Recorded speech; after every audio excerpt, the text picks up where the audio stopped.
bienvenidos a esta nueva edición de Comunícate con Susi, dedicada a los diputados de República Dominicana en nuestro especial del mes de diciembre. En esta entrega vamos a conversar con un congresista de nuestra República Dominicana que más que un invitado es un amigo y con quien laboramos anteriormente. Él es el diputado Orlando Jorge Villegas.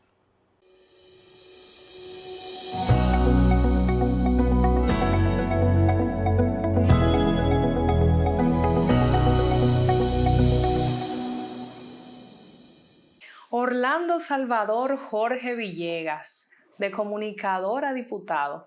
¿Te ayudaron los medios a llegar a la diputación? Bueno, primero, Susi, gracias por invitarme aquí a este especial navideño.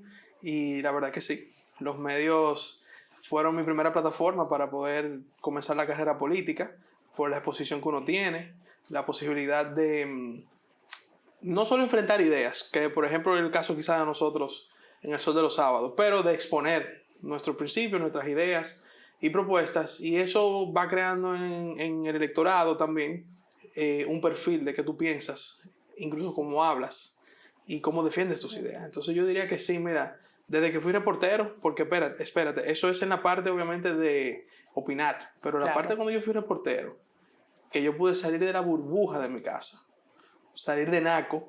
Yo soy naqueño orgulloso, pero yo toda mi vida he merodeado en Naco, y ver la realidad de la gente como reportero, yo creo que fue el primer paso a involucrarme en los problemas de la ciudadanía sin todavía haber entrado a la política. Pero eso te va creando sensibilidad. Tú entiendes la verdad y la realidad de la gente en la República Dominicana, y sin duda, sin los medios de comunicación, probablemente mi vena política no estuviera completa.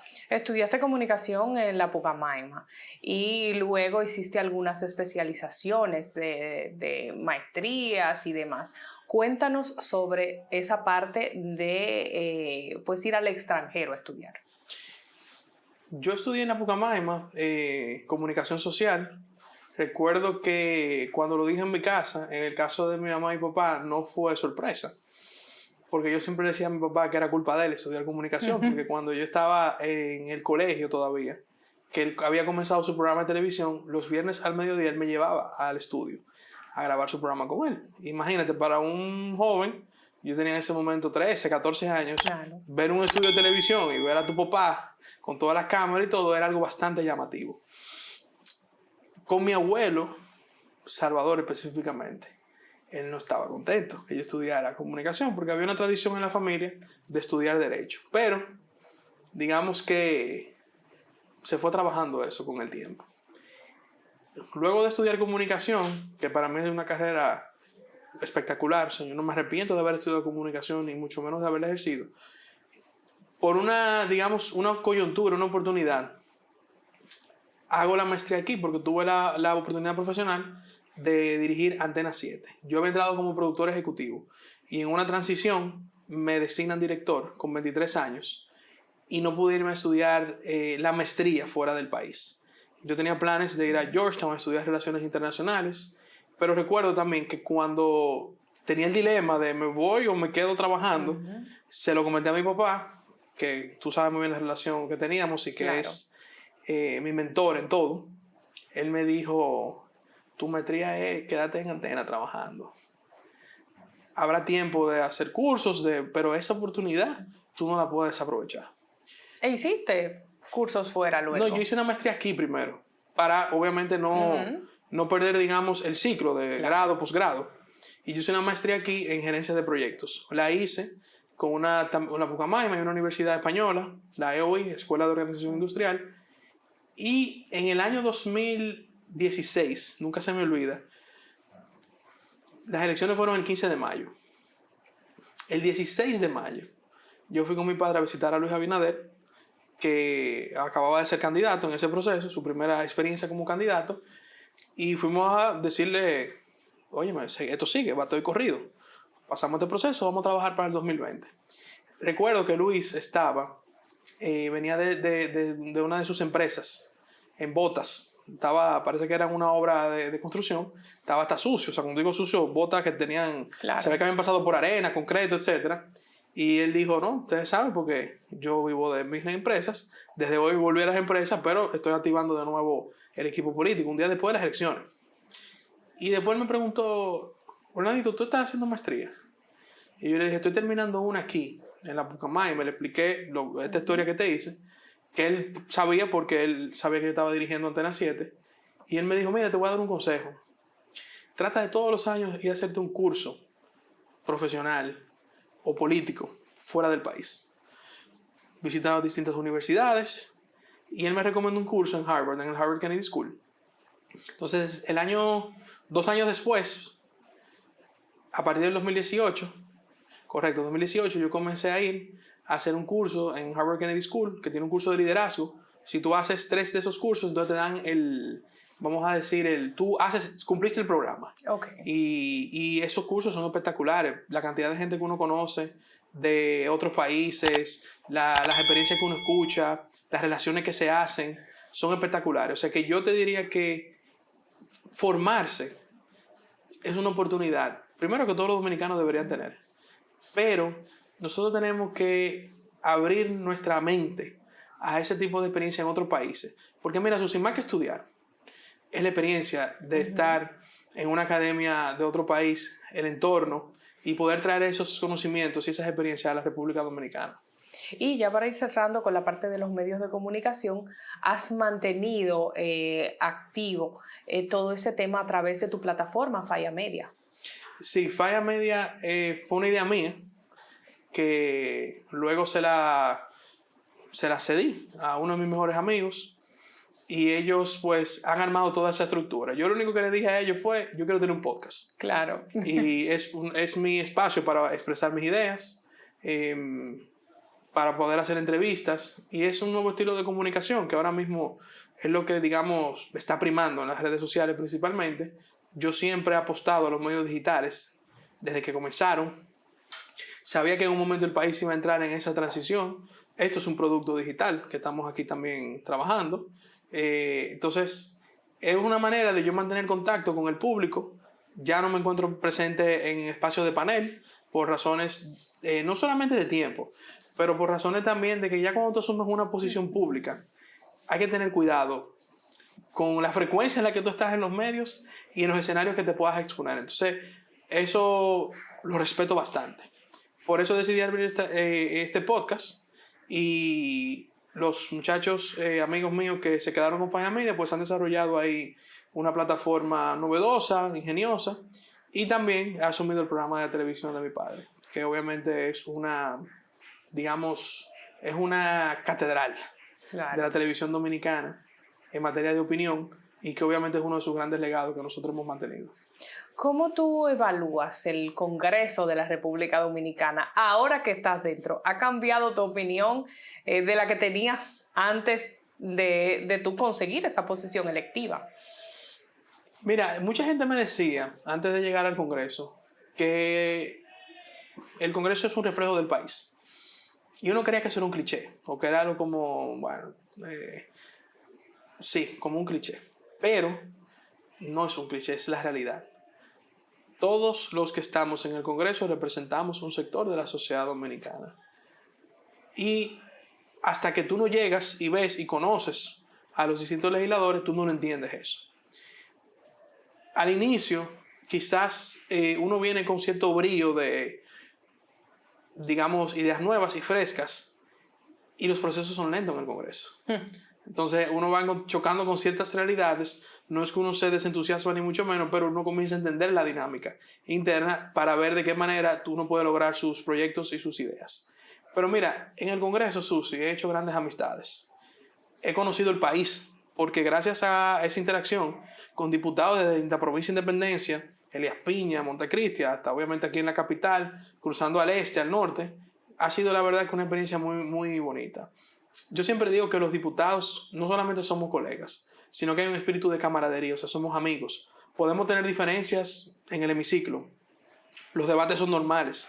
En una comisión también uno puede tener ciertas, pues, opiniones distintas en torno a un proyecto, pero al final prevalece un espíritu de que todos somos diputados y que por lo tanto nos respaldamos, buscamos la forma de apoyarnos en los distintos proyectos y yo creo que eso es algo saludable en la democracia, que aunque existan diferencias, hay un criterio de pertenencia y de unidad que prevalece por encima incluso de cualquier situación político-partidaria que pueda haber en el momento. O sea que yo estoy muy contento, para mí es una experiencia muy espectacular, una escuela, eso sí, una maestría de política, de verdad, o sea, de verdad y en tiempo real.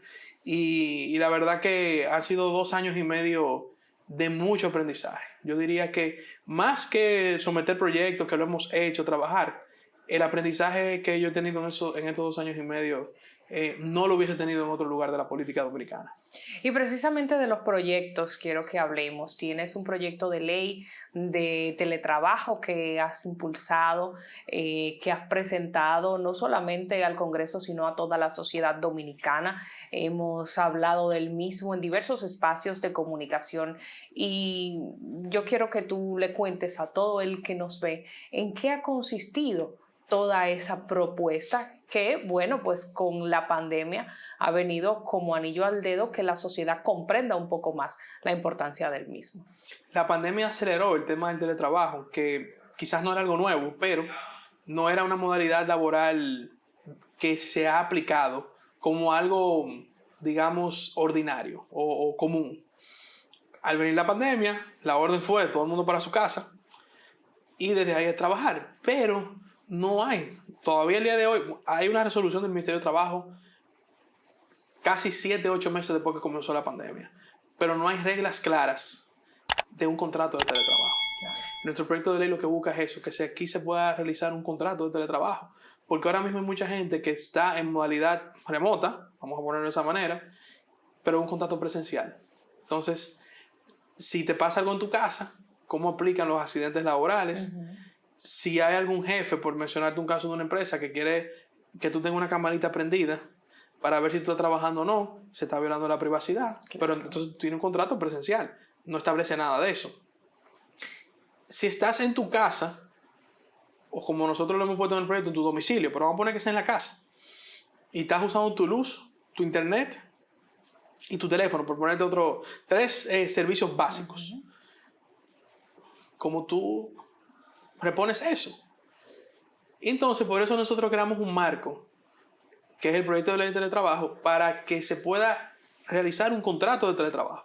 En términos llanos, eso es el proyecto, que podamos tener un contrato de teletrabajo. En el código laboral, ni siquiera existe la palabra teletrabajo, porque tenemos un código laboral de hace ya 30 años, 31 años, 30 años, perdón, exactamente, va a cumplir, del año 1992. Entonces, nosotros lo que queremos con esto, Susi, es, independientemente de los puntos que tiene el proyecto, como que el empleador debe remunerarle al colaborador si utiliza sus propias herramientas, que ojo, no estamos diciendo que tiene que pagarle la luz ni el internet, es una remuneración.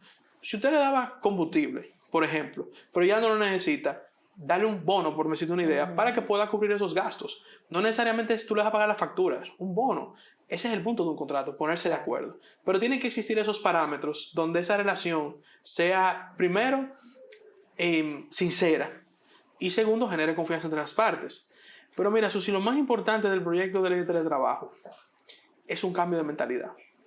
Porque el Código Laboral de la República Dominicana tiene una mentalidad de que los resultados se miden por horas de trabajo. El proyecto de ley de teletrabajo tiene una mentalidad moderna que los resultados no se miden por las horas que trabaja, se miden, valga la redundancia, por los resultados. Si tú me funcionas a mí trabajando 4 o 5 horas al día, yo no tengo por qué obligarte a estar 8 horas sometido a un horario. Si tú me das resultado con 3 reuniones a la semana, tú no tienes que estar sometido 8 horas todos los días. Claro. Pero es un cambio de mentalidad y yo insisto que el sector empresarial dominicano, los empleadores, tienen que ver este proyecto como un cambio de mentalidad. Nosotros tenemos ya que dejar ese sistema de los horarios. Bueno, que el dominicano es medio sinvergüenza. No podemos generalizar tampoco. No podemos generalizar. También muchos jefes que abusan en la modalidad de teletrabajo. También ese es otro. Por ejemplo, ¿qué pasaba con la modalidad de teletrabajo en la pandemia? 9 de la noche, métete en un Zoom. Pero te reitero, está con un contrato presencial que ya terminó su horario, claro, y en todo caso tiene que pagarle horas extras. El proyecto de ley de teletrabajo establece que si usted, Porque el proyecto de ley de trabajo establece que hay que poner un horario. El que tú quieras, pero tiene que tener un horario. Porque si te pasas del horario, para evitar ese tipo de abusos, te tienen que pagar tus horas extras.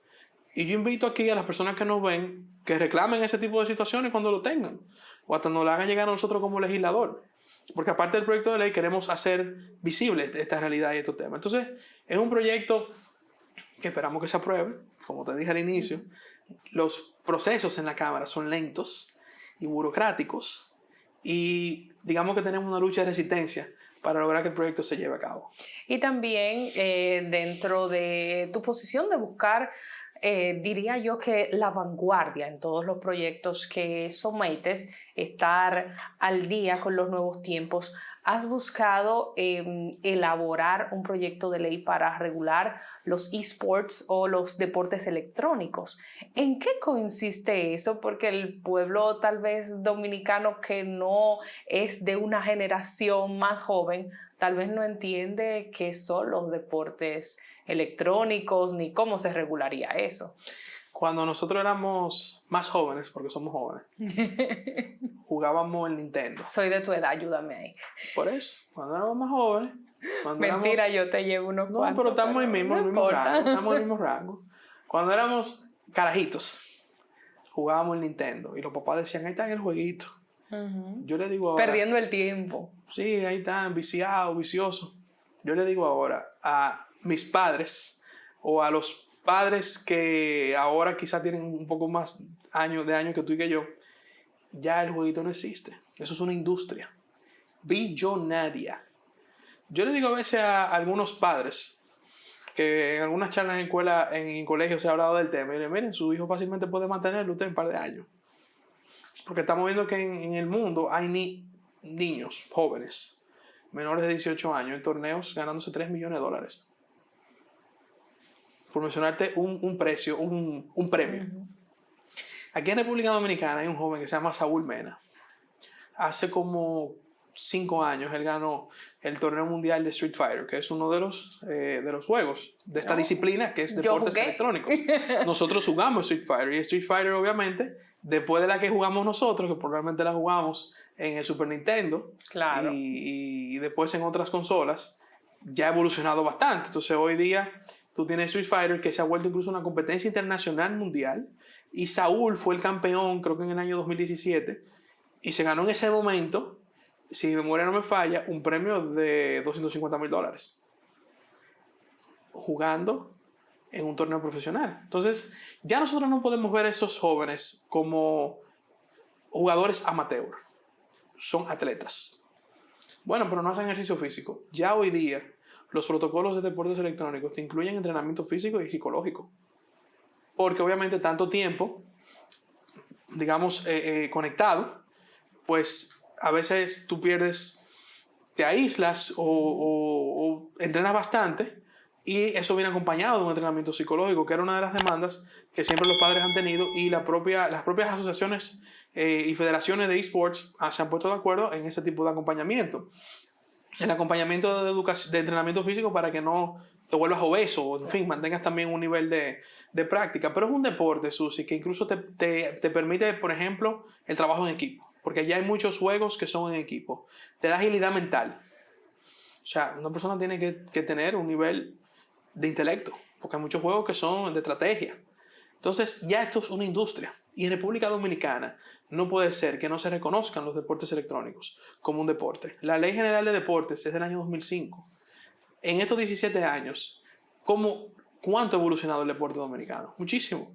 Y el deporte mundial. Entonces, lo que nosotros estamos proponiendo, más que regular, es primero que se reconozcan los deportes electrónicos como una disciplina deportiva, para que el Estado pueda apoyar ese deporte a través de la Federación Dominicana de Esports, que ahora es privada, pero una vez este proyecto pase, ya será, digamos, pública, como las federaciones que forman parte del Ministerio de Deportes.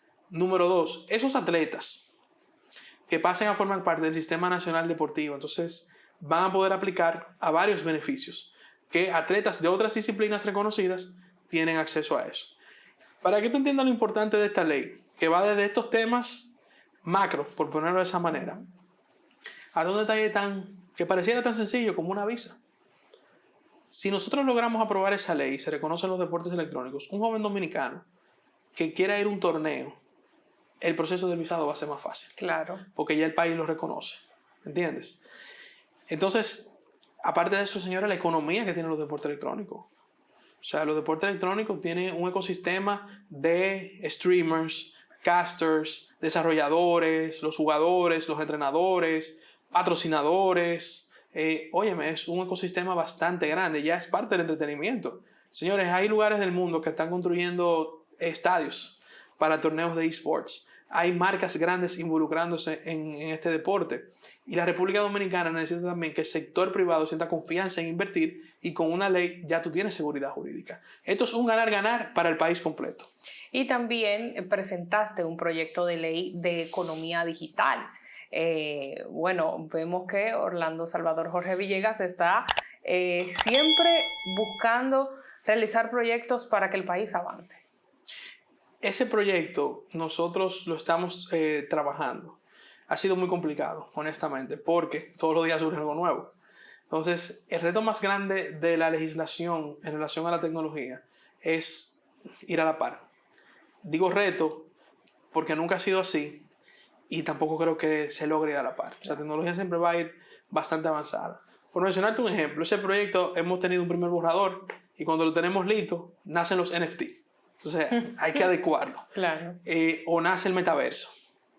O nace algún tipo de moneda virtual. ¿Y cómo hacer un proyecto para una tecnología que constantemente va cambiando? Yo participé en una conferencia como miembro que soy de ANGE sobre precisamente los NFT y demás, y el expositor que estaba en ese momento decía que el tema es que cuando ya usted cree que lo sabe todo, al mes siguiente o a las 2 semanas ya cambia totalmente la manera en la que todo esto se maneja y se dirige en el mundo digital.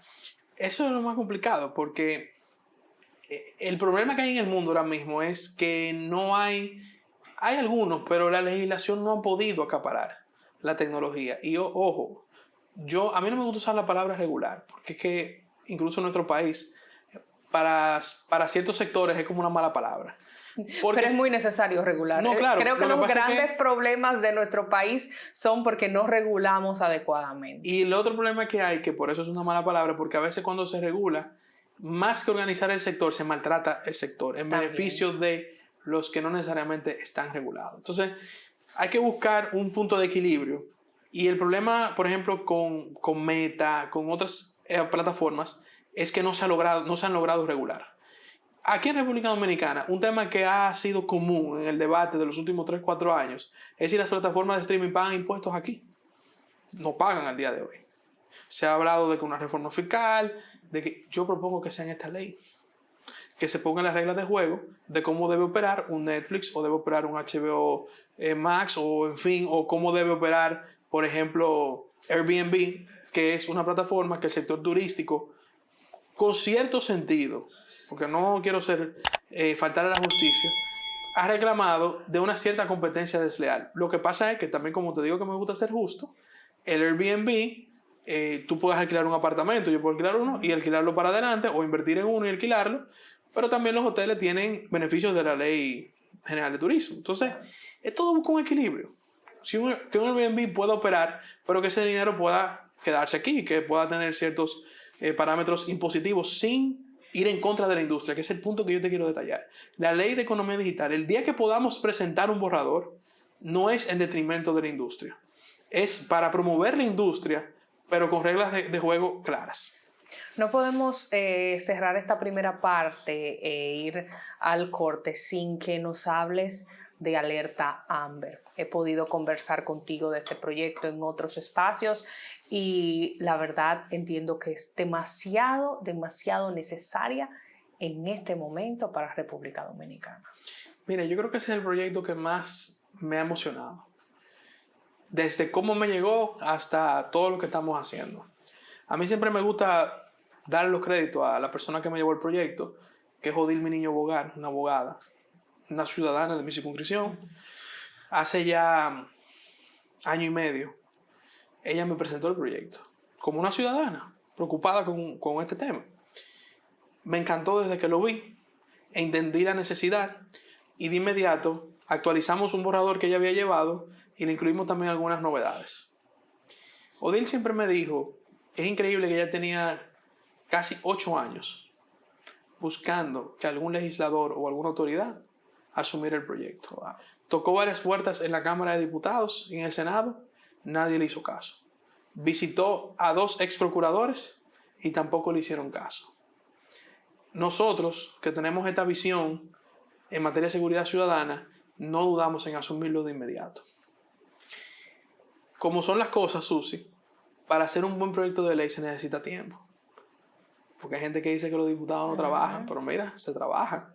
Y hacer un proyecto de ley que sea lo más perfecto posible en materia jurídica toma mucho tiempo. Entonces nos tomó casi otro año actualizarlo, revisarlo, consultar incluso en materia de derecho internacional, consultar con experiencias de otros países. Nos tomó casi otro año.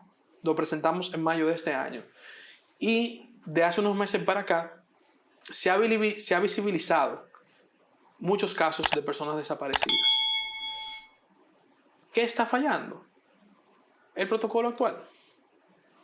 ¿Qué está fallando? Que hay instituciones que tienen recursos y no se involucran en los procesos de búsqueda y recuperación. ¿Qué está fallando? El acceso de la ciudadanía a informaciones de los desaparecidos.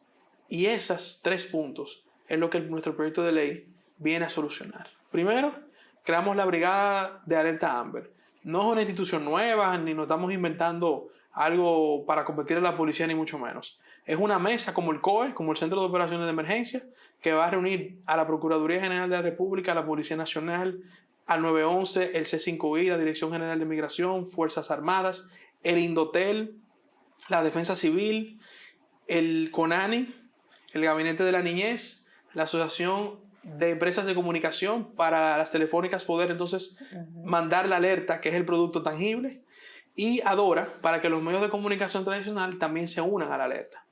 Esa brigada va a tener la responsabilidad de ejecutar el protocolo de búsqueda y recuperación de los distintos casos que reciba. Vimos ahora el caso con la lluvia que vino hace un mes y tanto. Esa lluvia, que lamentablemente fallecieron 8 personas y fueron reportadas inicialmente desaparecidas, vimos cómo la Defensa Civil se involucró en la búsqueda porque fue entre ríos y cañadas. Eso es un ejemplo de lo que la alerta Amber haría en ese tipo de casos. Así, por la naturaleza de cada caso, deben haber instituciones involucradas y la idea es que esas instituciones formen parte de esa mesa. Oye, el ejemplo del COE. Si aquí viene un huracán, el COE, de algunas instituciones que tiene, se activan para el huracán. Pero si es Semana Santa que el COE se activa, no necesariamente se activan algunas instituciones que forman parte del COE, sino otras. Entonces, es tú tener los recursos disponibles para atacar esos casos de manera inmediata. Claro. Porque lamentablemente la Policía Nacional solamente tiene 10 agentes en este momento.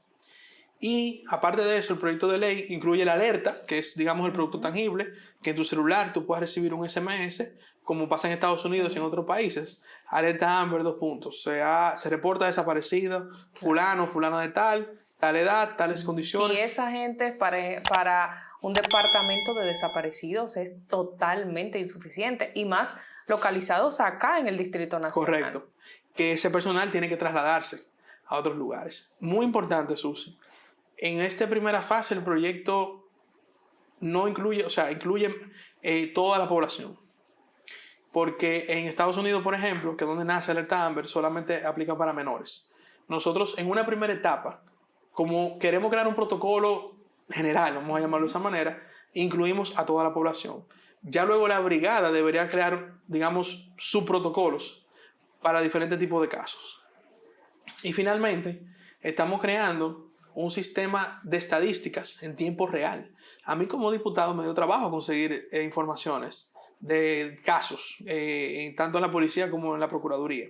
Y también un banco de ADN, porque es importante tener esa información para machar en caso de que aparezca una de estas personas viva o en otro estado que es el que no quisiéramos que fuera. O sea, es un proyecto vanguardista, va a revolucionar la seguridad ciudadana, pero eso sí, lo más importante, no le cuesta un centavo al Estado Dominicano. Y eso es, creo que necesario en tiempos como estos, donde todos los gobiernos, no solo el nuestro, están buscando cada vez más que el Estado no tenga una carga económica tan grande. Orlando, vamos a brindar antes de la pausa para luego nosotros continuar en este especial de Navidad de Comunícate con Susi, dedicado a los diputados de la República Dominicana que nos cuenten de sus experiencias y de su trabajo. Y luego venimos con la parte también política, pero también con la parte más personal. Los accidentes de tránsito no ocurren por accidente, sino por imprudencia. Asume tu responsabilidad.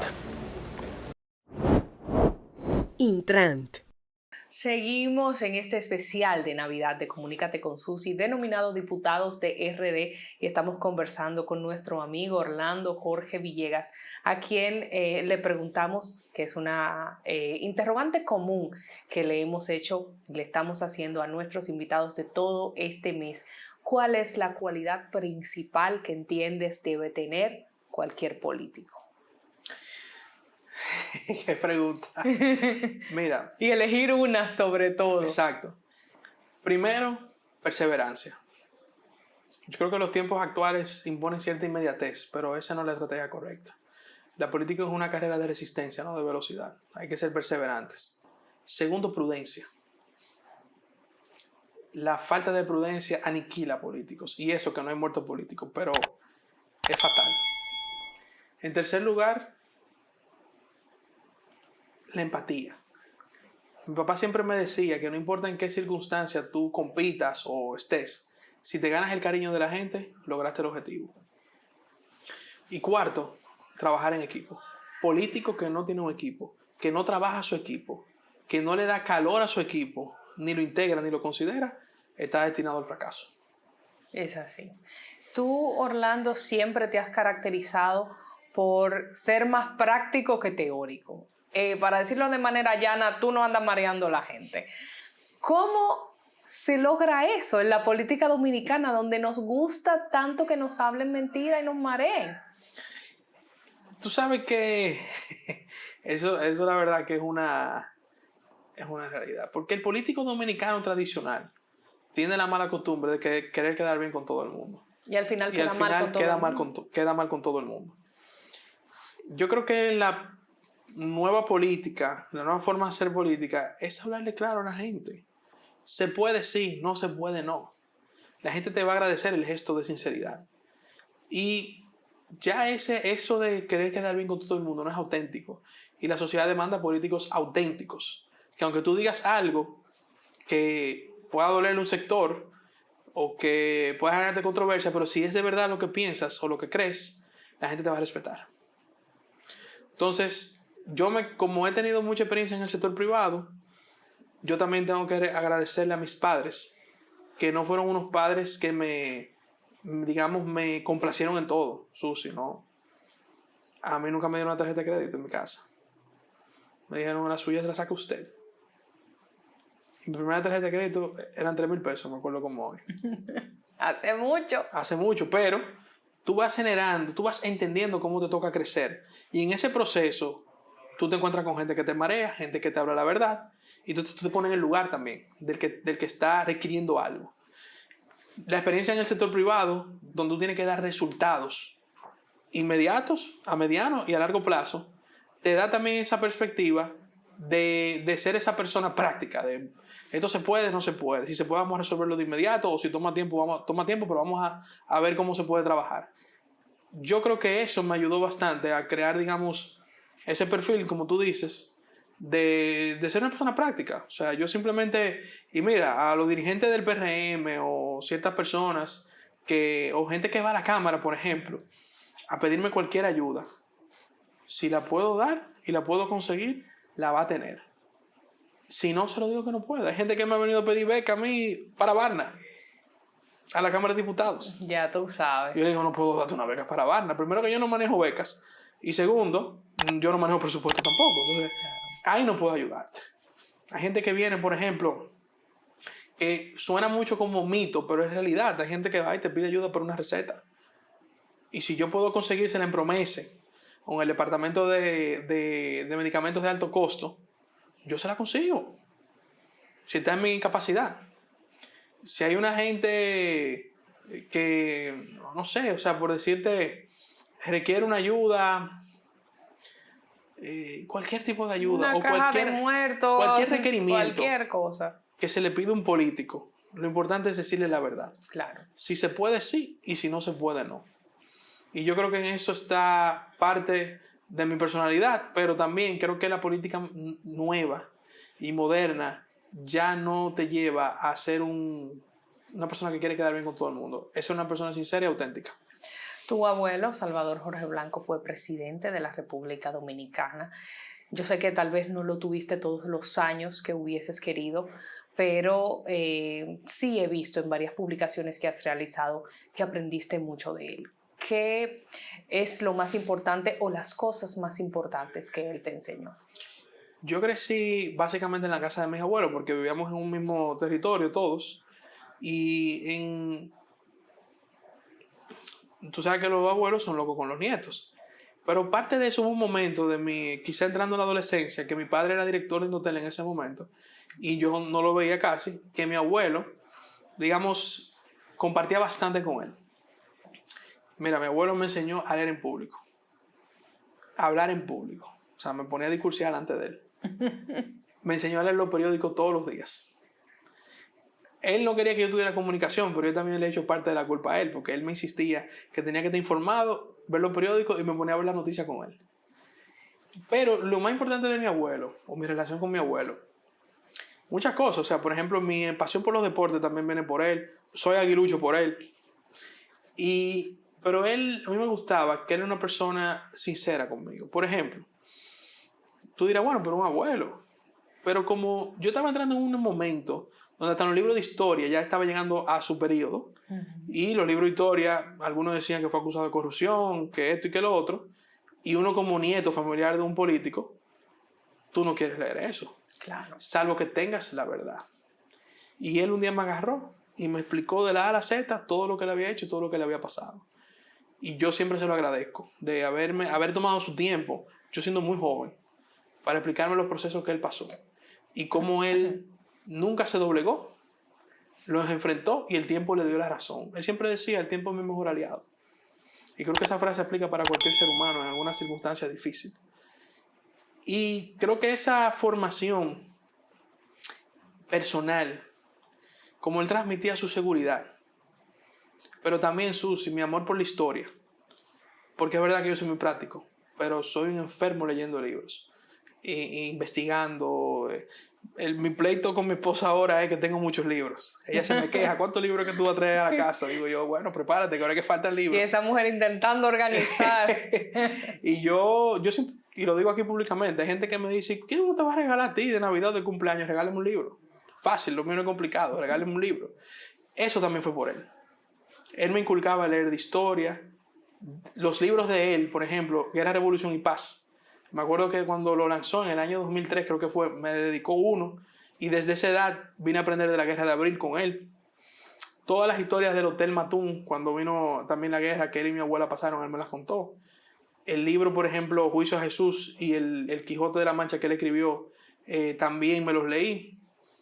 O sea, mi abuelo fue fundamental en mi formación ideológica y en moldear mi cabeza hacia cosas importantes, hacia la historia, hacia lo que pasaba en la actualidad en ese momento. Fue un mentor vital para mí en esa etapa de la adolescencia. Y en lo personal, mi fanatismo por los deportes se lo debo a él, pero también el socializar. Esa casa vivía llena de políticos. Yo vi desde Peña Gómez, Atoy de Camps, muchos dirigentes que incluso hacen política conmigo los vivían metidos en su casa. O sea que sí es verdad, él falleció, yo tenía creo que 19 años, fue en 2010, eran 19 años, pero lo que pude compartir con él fue bastante intenso y pude adquirir de él sus conocimientos y muchas, digamos, muchas formas de convivir en esta sociedad. En muchos temas, Orlando, y hemos discutido sobre eso, tú eres muy conservador. ¿Cómo tú te llevas con la viceministra más progre que tiene este gobierno, tu tía Dilia Leticia Jorge Mera? Mira, tú sabes que en toda familia hay diferentes opiniones en materia política, en materia personal, en fin. Eso para mí no es un obstáculo, el que yo tenga diferencias con un familiar mío, sea quien sea. No pelean a veces, no discuten de ciertos temas. No, para nada, para nada. Incluso, no te dice, tú estás mal, tienes que... No, porque eso es parte del respeto Claro. que tenemos como familia. Y no solamente quizás con ella, pero por ejemplo del lado de mi madre también, que es una familia muy grande. Nosotros tenemos el grupo de los primos y los tíos, que estamos hablando de casi 60 personas. Claro. Y todo el mundo tiene diferentes ideas en torno a cosas. Por ejemplo, yo tengo un tío que se llama Tío Chichi, que vive en Houston, que él es antirrepublicano, anti-Trump, etc. Y vive dando cuerda en el grupo. Y yo le doy cuerda para atrás, porque yo tengo una preferencia republicana, que en parte se la debo a mi abuelo, que hablando de él, que siempre me decía chiquito, los demócratas fueron que nos invadieron las 2 veces. Ya tú sabes que yo crecí con eso. Pero mira, yo creo que al final uno puede convivir con ideas diferentes. Y mi familia es una demostración de eso. Tanto en los Jorge, Dilia obviamente, que es quizás la figura más visible con sus ideas. Nosotros convivimos súper bien. Y te lo digo, con cualquier otro familiar que tengamos ideas diferentes y hasta amistades, que las tengo. Tú tienes ideas diferentes a mí en muchos temas. Claro. Pero yo creo que lo importante nunca es cruzar el plano personal y respetarse uno al otro. Hemos hablado de tu abuelo paterno, pero no hemos hablado de tu abuelo materno. Bueno, Víctor Villegas, el poeta. Ese sí es un personaje. Mi abuelo era un bohemio, don Víctor. Y oriundo de San Pedro, su carrera como abogado, porque el pionero en la propiedad intelectual en la República Dominicana fue Víctor Villegas. Y en la parte literaria, uno de los grandes autores de poesía en la República Dominicana es Víctor Villegas. Si no me equivoco, fue Premio Nacional de Literatura. Creo que en el año 2000, si mi memoria no me falla. Pero era una persona alegre, jocosa. Es increíble como... Yo creo que yo nunca he conocido un ser humano con un estado de espíritu tan animado y tan contento como lo era mi abuelo. Yo nunca lo vi de mal humor. Nunca lo vi triste. Incluso en los últimos días de su vida, él tenía cáncer de colon. Yo recuerdo que sus hijas, o sea, sus hijos son 8 hijos de parte de él y mi abuela. Y son 6 mujeres y 2 hombres. Pero entonces estaba lo que tener 6 mujeres de hija. Y mujeres intensas, porque las Villegas son intensas. Y cuando él estaba en su cama, en su casa, todo el día ahí, y papá esto, y papá lo otro, y papá esto, y yo le veía la cara de Dios mío. Y un día, él le pidió a ella, le dijo, déjenme ir al Conde. Porque él era asiduo en la zona colonial todas las noches. Todas las noches. Iba a tertulias de política o tertulias de temas culturales. Se conocía a todo el mundo en Ciudad Colonial, en Ciudad Nueva también. Y antes de él morir, en esos quizás tramos de 2 meses antes, en lo que, digamos, lo que llegó a su fallecimiento, lo llevaron a la zona colonial en silla de ruedas. Y Susi, ese hombre fue como que revivió. Wow.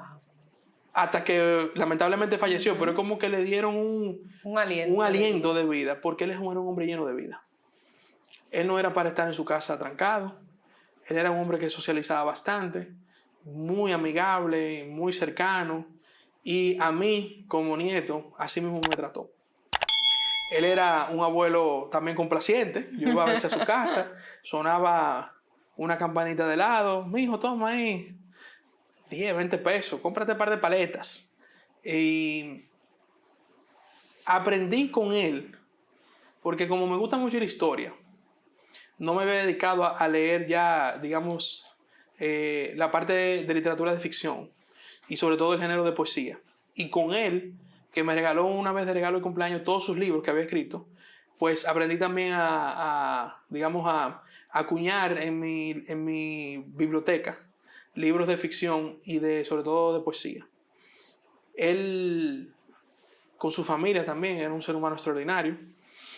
Y yo creo que también dejó un gran legado en su provincia, San Pedro de Macorís, pero también en la cultura y la literatura dominicana.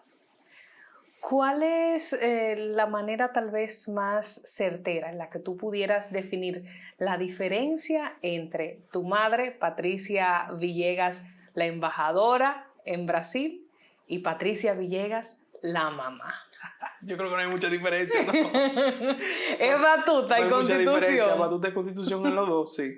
Lo bueno de mami es que es una mujer de una sola cara. Cuando digo de una sola cara, no estoy diciendo que nadie en mi familia sea hipócrita o con dos caras, pero hay gente que en el hogar tiene quizás una forma de ser y en el trabajo otra. Ella es la misma en los dos escenarios. Pero ella heredó eso también de su madre, de mi abuela, doña Amada. Patricia es la hermana más joven de la familia Villegas García. Y yo creo que mi abuela la formó literalmente como era mi abuela, así mismo, batuta de constitución. Y ella, yo digo que era discípula perfecta de Amada García. Tienen también, aunque ella es batuta de constitución, tiene también esa jocosidad del lado Villegas.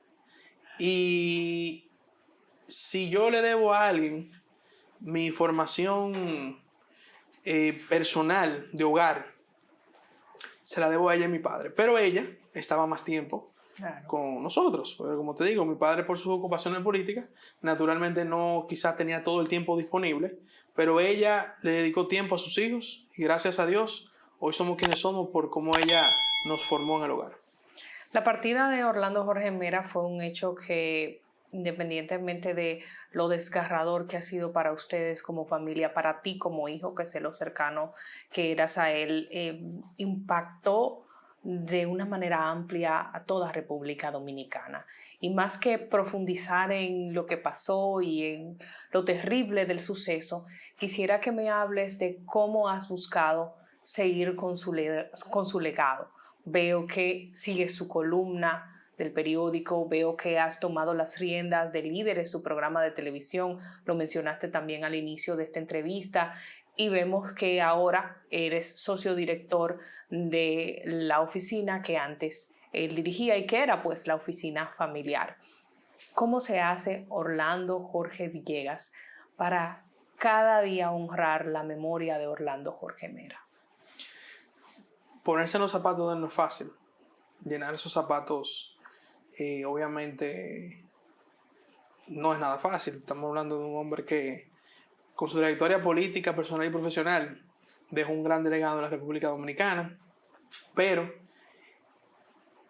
la ventaja o digamos yo le comento a mis amigos que a pesar de lo que pasó, lo doloroso, la ausencia, yo me gocé a mi papá. Mis 31 años de edad, yo me gocé y aprendí y bueno, era mi mentor, mi mejor amigo, todo. Y obviamente gracias a compartir tanto con él, pues trato de todos los días, porque obviamente uno no es perfecto y uno va madurando, pero cada situación que se me presenta, ¿qué haría Orlando? Y desde el momento en que yo me enteré del hecho, cuando me llamaron, desde ahí comencé a pensar, ¿qué haría él en este momento? Sus grandes virtudes, la prudencia, la discreción, la templanza, el manejo de crisis sin bullicio, vamos a ponerlo de esa manera, esa nobleza, esa seriedad, esa honestidad, son los grandes retos que tenemos que llevar y mantener como legado. Pero su obra cúlmine, que fue su gestión en el Ministerio del Medio Ambiente, que él agarró ese ministerio, básicamente lo desempolvó y lo sacó a la sociedad dominicana.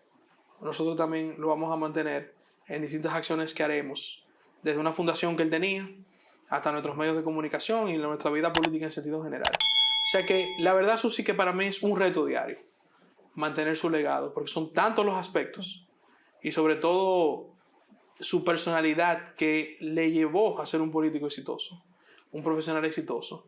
Cómo imitar esos gestos, esas virtudes que adornaron su vida y que, como tú dices, fue un hecho Para nosotros como familia, perdimos nuestro tronco, pero la sociedad perdió un gran político, un gran dirigente, sobre todo un gran ser humano. Y yo pienso que nosotros tenemos como jóvenes políticos, como personas allegadas a él, replicar ese modelo que fue él en vida y honrar ese legado. Y yo te lo digo, y se lo comentaba a una prima el otro día, que nosotros somos una familia muy creyente y quizás la ansiedad más grande que nosotros tenemos como familia es saber cuándo nos vamos a reencontrar nuevamente, porque yo sí sé que nos vamos a reencontrar algún día, pero ese día no lo sabe nadie, solo lo sabe Dios. Y ese, digamos, es también una esperanza que mantenemos de que algún día, en otra vida, lo que creemos en otra vida, pues nos reencontraremos y con Él también nos vamos a reencontrar.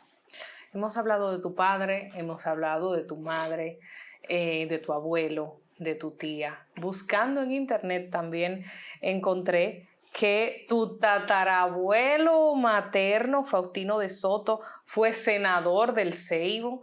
Encontré también que eres pentanieto del general Ramón Santana, hermano de Pedro Santana. ¿Es verdad lo que dice mucha gente de que tú eres realeza política? Mira, eso, la realeza es para los reyes, los monarcas. Nosotros sí somos una familia de tradición política. Y mucha gente cree que eso quizás es una herencia como que por default, pero no es así. Yo crecí en un hogar político. Como te dije, vi a mi abuelo, a mi abuela, doña Cela, que era una dama excepcional. Vi a mi padre. Pero si a ti no te gusta la política, no importa si tú vienes de una familia política. Yo conozco muchos hijos de políticos que no les interesa. Claro. Al contrario, quieren hasta que sus padres se salgan de la política. Pero en nuestro caso, una familia de tradición política. Hemos sido una familia de vocación de servicio al país. Yo pienso que eso no termina conmigo.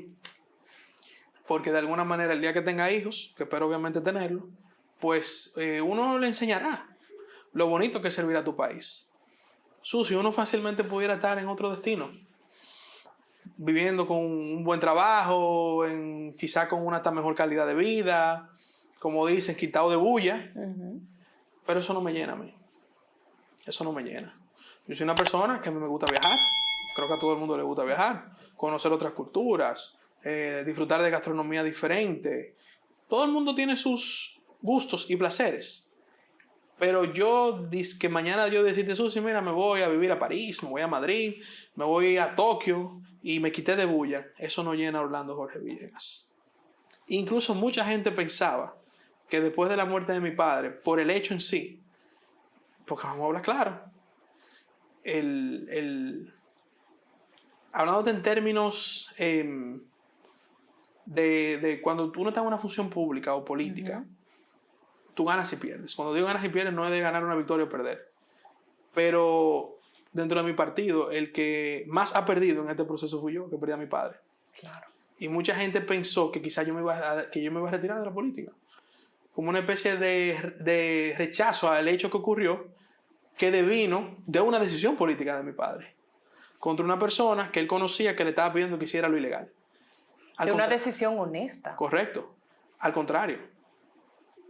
El legado de mi padre me estimula a continuar más en la política, porque a mí lo que me llena es estar al servicio de mi país. Ahora estoy en la política. Cuando estuve en el sector privado, serví al país en el sector privado. Si mañana tengo que volver al sector privado, también voy a servir al país en el sector privado, pero a mí no me llena irme de aquí a, entre comillas, una mejor vida en otro destino. A mí me llena estar en lo que estoy haciendo ahora como diputado, en un futuro quizás en otra posición, pero no pienso irme del país porque a mí lo que me llena es estar aquí. Orlando, hablaste de hijos y lo pusiste como muy lejos. Eso, ahí no hay tiempo, eso puede ser en cualquier momento. O sea, ahí que te digo, yo soy una persona que cumplió ahora un año de casado, felizmente casado. No lo digo como un cliché ni mucho menos, sino que la verdad que encontré una persona que me complementa, que me entiende las realidades de la política también, porque eso no es fácil. Una persona que está casado, por ejemplo, con un político, con una política, no es fácil entender, comprender todas las situaciones, que un día tú llegaste tarde, que otro día básicamente ni pasaste por la casa. O sea, el sacrificio de la familia de un político es muy grande. Y Mónica, mi esposa, lo entiende, me apoya, que eso es muy importante, y comprende todas estas realidades. Y nosotros somos una pareja joven, estamos disfrutando de nuestro matrimonio. Yo pienso que uno tiene que disfrutar su matrimonio después que se casa. No hagas como yo, que lo disfruté demasiado. Bueno, Esperé mucho. Creo que cada pareja tiene su realidad. Pero nosotros estamos en un buen momento de disfrutar, seguir desde conocernos, porque también una cosa es tener amor y otra ya vivir junto con una persona. Entonces, Así es. Yo siempre le digo a algunos amigos míos, mira, cuando te cases, conoce bien a tu esposa, porque no es lo mismo tener amores que ya tú convivir con una persona todos los días. Entonces, nosotros quizás estamos disfrutando esta etapa del matrimonio.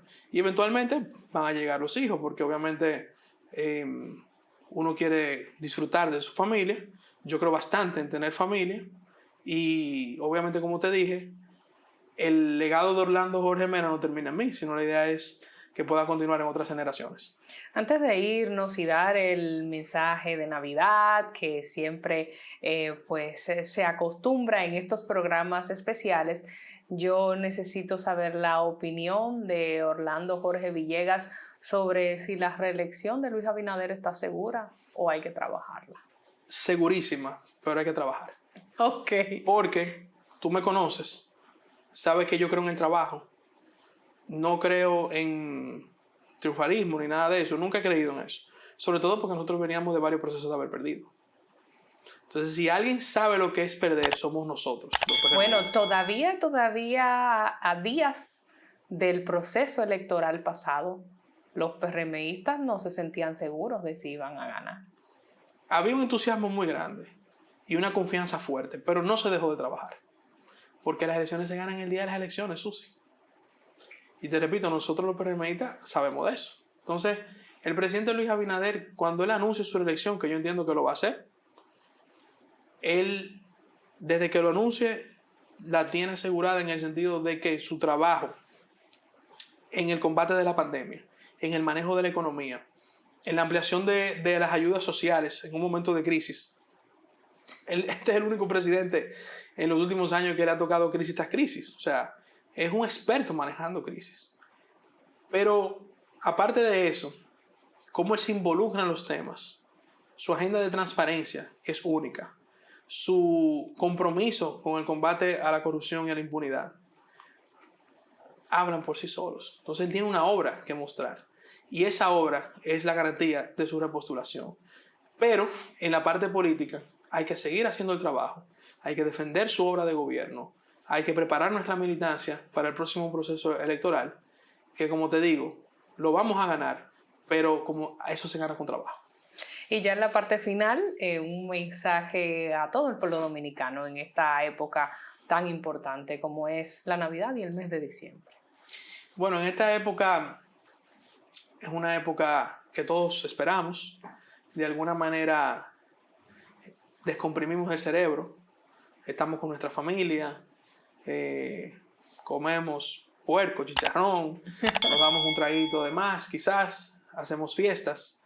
Pero lo más importante es que como estamos en un mundo complejo y donde hay a veces ambientes en la región y en el mundo más de división que de unidad, que nosotros entendamos que esta época, que refleja una unidad familiar, pueda continuar durante todo el año, sobre todo el año que viene, para que nosotros como sociedad, como país, sean más los aspectos que nos unen que aquellos que nos dividen. Yo creo que eso es un espíritu que debemos de tomar en esta Navidad. No ser violentos, no ser agresivos. Mi papá siempre decía que hablando no se entiende, y en Navidad todos hablamos. Entonces lo que tenemos que replicar es ese espíritu navideño en el resto del año, a pesar de las dificultades y situaciones que personalmente se le pueda presentar a cada quien. Yo aprovecho y le doy una feliz Navidad a toda tu audiencia, al pueblo dominicano que nos ve por aquí. Disfruten sin excesos, para que entonces en enero podamos retomar nuestras vidas, nuestras responsabilidades, pero con ese espíritu de que sean más aquellas cosas que nos unen que las que nos dividen. Orlando, quiero agradecerte por participar en esta edición especial dedicada a los diputados de República Dominicana. Siempre acostumbro a dedicarle unas palabras a cada invitado. A ti te digo que agradezco, atesoro el tiempo que trabajamos juntos, tu gran capacidad de liderazgo, de darle a cada quien su espacio, es algo que no todo el mundo tiene. Y como diputado, la visión que has tenido de que todos tus proyectos son en procura de que República Dominicana se modernice y se desarrolle. Gracias por estar con nosotros y vamos a cerrar con otro brindis en esta edición especial. Salud. Salud.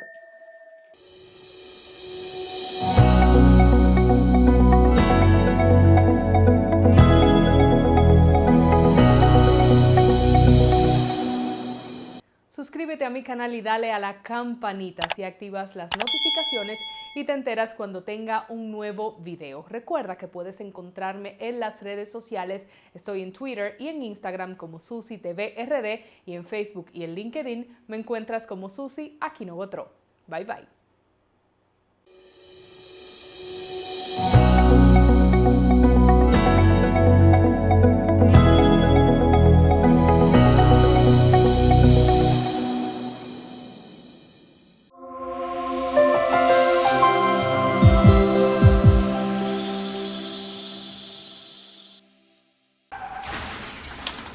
Los accidentes de tránsito, No ocurren por accidente. sino por imprudencia. Asume tu responsabilidad. Intrant.